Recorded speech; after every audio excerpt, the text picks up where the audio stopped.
చెప్పండి గురుగారు, అట్లా ఎలా ఎంటర్ అవ్వచ్చు?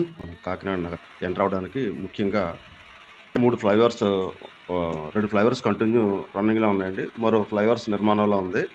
ఇది ఫస్ట్ సామర్లకోట నుంచి ఐడియల్ కాలేజ్ మీదుగా మన కాకినాడ నగరానికి ఆహ్, వచ్చేటువంటి వాహనాలు మన కాకినాడలో ఎంటర్ అయ్యేటప్పుడు మన కాకినాడ నగరంలోకి ఇలా ఎంటర్ అవుతాయండి. తర్వాత హ్మ్, ఇక్కడ సామర్లకోట రెండో ఫ్లైఓవర్ ఇంద్రపాలెం నుండి ఎంటర్ అవుతాయండి. కానీ ఈ ఈ ఫ్లైఓవర్స్‌కి ఒక గొప్ప చరిత్ర ఉందండి. ఇంచుమించు సామర్లకోట నుంచి కాకినాడ వచ్చేటువంటి ఫ్లైఓవర్ ఉంది చూసారా? దానికి ఇంచుమించు చిన్న బ్రిడ్జే అండి. అది కాలువకి అటు ఇటు ఉన్నటువంటి వారధి కింద నిర్మించారు అప్పట్లోనే. సుమారు ఆ బ్రిడ్జికి ఒక 40 ఇయర్స్ ఉంటదండి దాని లైఫ్ స్పాను. ఇప్పటికి కూడా చాలా చెక్కు చెదరకుండా చాలా అద్భుతంగా రన్నింగ్‌లో ఉంది. ఇటువంటి ఫ్లైఓవర్లు ఉండడం వల్ల ఏంటంటే ముఖ్యంగా ట్రాఫిక్ తక్కువగా ఉందని ట్రాఫిక్ వ్యవహారంలోని చాలా బాగా హెల్ప్ చాలా అవుతుంది. హెల్ప్ అవుతూ ఉంటది. తర్వాత రెండో ఫ్లైఓవర్ కూడా ఏస్తారండి. ఇంద్రపాలెం నుంచి మన కాకినాడకి వచ్చేయడానికి. వచ్చేటప్పుడు ఆ ఫ్లైఓవర్ కూడా అటు కరప, కరప నెక్స్ట్ కొవ్వాడ, చీడిగ మళ్ళీ ఇంద్రపాలెం నుంచి వచ్చే విధంగా ఉన్నాయండి. ఈ ఈ ఫ్లైఓవర్ ఏసిన తర్వాత చాలా వరకు ట్రాఫిక్ కంట్రోల్ చాలా చక్కగా హ్మ్. చాలా చక్కగా వాహనాలు ఎక్కడ చిన్న చిన్న యాక్సిడెంట్లు కూడా ఏం అవ్వకుండా ప్రయాణికులు చాలా ఎటువంటి ఇబ్బంది లేకుండా కాకినాడ రాగలుగుతున్నారు. అంటే మూడో ఫ్లైఓవర్ కూడా ఉందన్నారు గురుగారు. ఇది మూడో ఫ్లైఓవర్ మన ఇంద్రపాలెం బ్రిడ్జ్ పక్కనే థర్డ్ ఫ్లైఓవర్ ఒకటేస్తున్నారు. అది అది ఎక్కడుంది గురుగారు? అది మన కాకినాడకొచ్చే ఎంట్రన్స్‌లోనే ఉంది. అది కొత్తగా ఒక అద్భుతమైన ఒక నగరాన్ని ఆ ఫ్లైఓవర్ అవతల నిర్మాణం చేపడుతున్నారు త్వరలోని.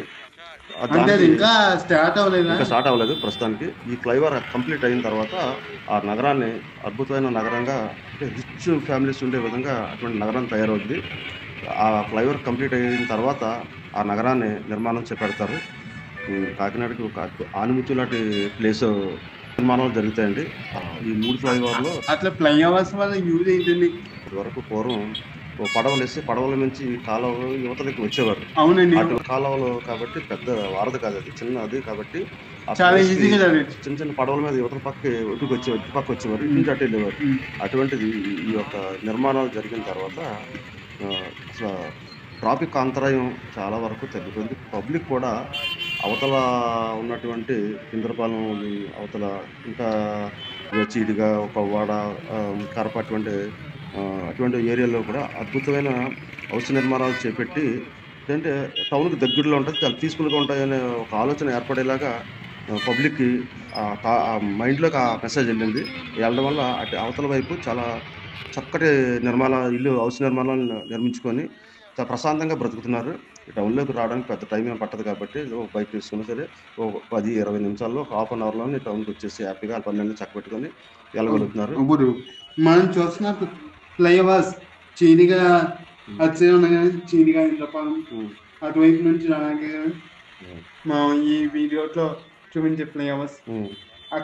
ఆ వేని కవర్ చేయడానికి ఇలాంటి ఫ్లైఓవర్స్ వేయడం వల్ల త్వరగా మనం రీచ్ అయిపోవడానికి కదా చాలా యూజ్ అవుతుంది.